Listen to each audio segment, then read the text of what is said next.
Well, and I think, the things that you've referenced, I think some people might be going, well, I really think of luxury as, Rolex and Louis Vuitton and, Gucci and like the really, really high end stuff, a Birkin bag. Not that I would have one of those unless they make men's bags, but stuff like that. I mean, I think it's twofold. And I say this to Aaron, my wife, you guys just went out to dinner Friday night, right?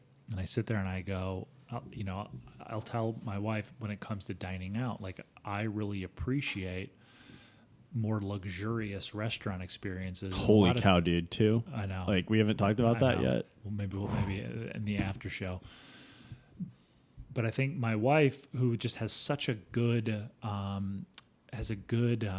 read of authenticity, and I know that's like a trendy word that people throw around, but I mean this like in the like a truthfulness, like somebody who might want that stuff because, like you said, the social status that being a part of that communicates versus the actual true, pure desire to experience it. I tell her all the time, somebody has dedicated their life to this thing and I get to experience it. So when I think about a luxury good, I think if this company, like it is their soul, it is their dedication, their passion, and they care about high quality materials and craftsmanship and a lifetime warranty, guarantee, all that stuff, I want in on that and I will pay a premium to get in on that. So for example, Artifact Bag Company here in town, everything's handmade. He goes out and selects vintage fabrics and every detail is poured over. Is it still accessible to someone like me? Yes, versus a very expensive bag like a Louis Vuitton or something like that. But, it's a $350 messenger bag. And I'm like, this person has dedicated their life. This is their life's work, and I can get in on it and kind of early because what if they get big or whatever? And that's what excites me about it. You mentioned earlier with Leica and Rolex as an example, your interpretation a little bit is that they're moving towards, we're aware of what our brand means Rolex to people has now. Moved towards it 100%. They have chosen a direction. And so Rolex has embraced it. Leica is maybe, at least in your estimation, flirting with it. And I'm not quite as aware of that to comment yes or no. But but then people that are looking at a luxury brand or something that's really expensive because of the status that it has with it, and what it communicates to the outside world when they walk around with it. I am definitely, more along the lines of what that mission is, what that connection is to caring so much about what you make, dedicating your life to it. And I want in on it. And you tend to find those people making things that are more expensive. Yeah. It's a $200-$300 dinner. Yeah. It's a sommelier who's dedicated their life to understanding wines. Knowing what what's the difference between tree bark and and for me, it's, the experience of that. It all sounds fancy and bougie and, all that stuff. But at the same time, I am happy to roll up through the McDonald's drive-through and grab a large fry after we do Friday night photography. Like and those are the people I like most. Like when you meet a chef who's 1 minute like having like strawberries flown in from Japan that are $300 a pint, but then he's talking about his favorite breakfast at Waffle House. That's most chefs, right? It's like after they're so sick of it after the end of the day, they're going to get. That's the irony, right? They're going to get McDonald's and a cigarette. Yeah, and it's where do you draw that line? Do you have, because that's what I'm trying to find. That's the question I keep asking myself. Like, it's getting to a point where the idea of some of these things is embarrassing. Yeah. Example? I mean, the Rolex. Yeah. I always thought it'd be cool to have a Rolex, and then I had such respect, and now I'm getting to a point where I'm like, I don't know if I would ever want that. Yeah. Because of the baggage that it carries. Yeah. And there's an entire segment of the population that doesn't see that as baggage. Mm-hmm. But that's I don't agree or, support what that stands for in a lot of ways. And I don't want Leica to become that. Yeah. Because I really do love like what they've made in the past. But, you know, I see that. So I'm like, where do you draw that line? Like, and I think there is an answer here of like there is a point where how much does it cost to produce the product? Right. And then, you know, maybe you charge 3-4 times that production cost because of the years of experience, because it's got a lifetime commitment, because it is. And that's where it's like luxury. Yeah. There is a lifetime behind this.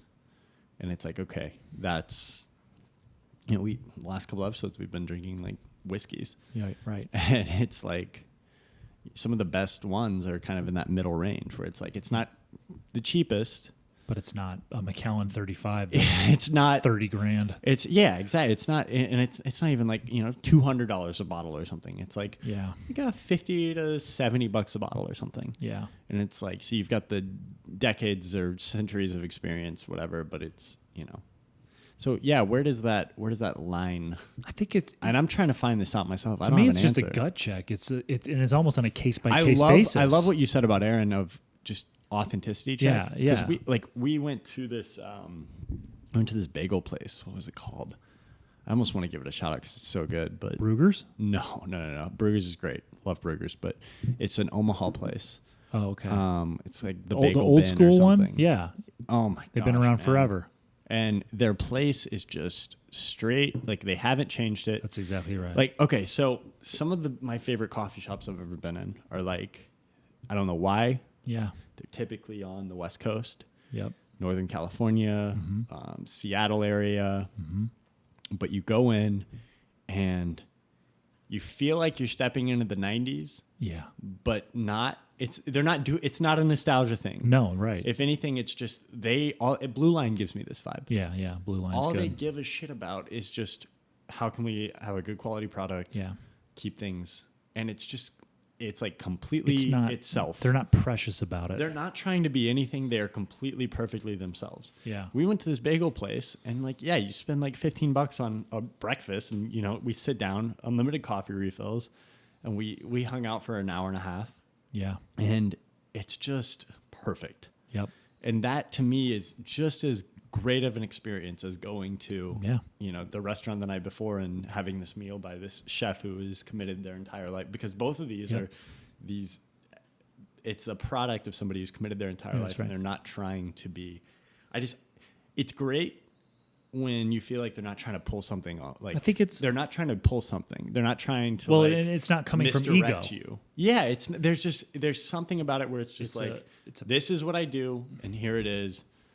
And like with Rolex and now with Leica, it feels like they're trying to there's some bullshit. Right. It's just, there's bullshit involved. You know, even company ego, like, oh, well, we're big shit. So it's not that we could charge $5,000 for this camera and be a wildly profitable company, but people are willing to pay $9,500. Well, let's charge $9,500 because we're so sought after. I'm not saying that that's what Leica is doing, but if you start feeling those feelings, it becomes my a bullshit problem. Radar is starting to go off with right.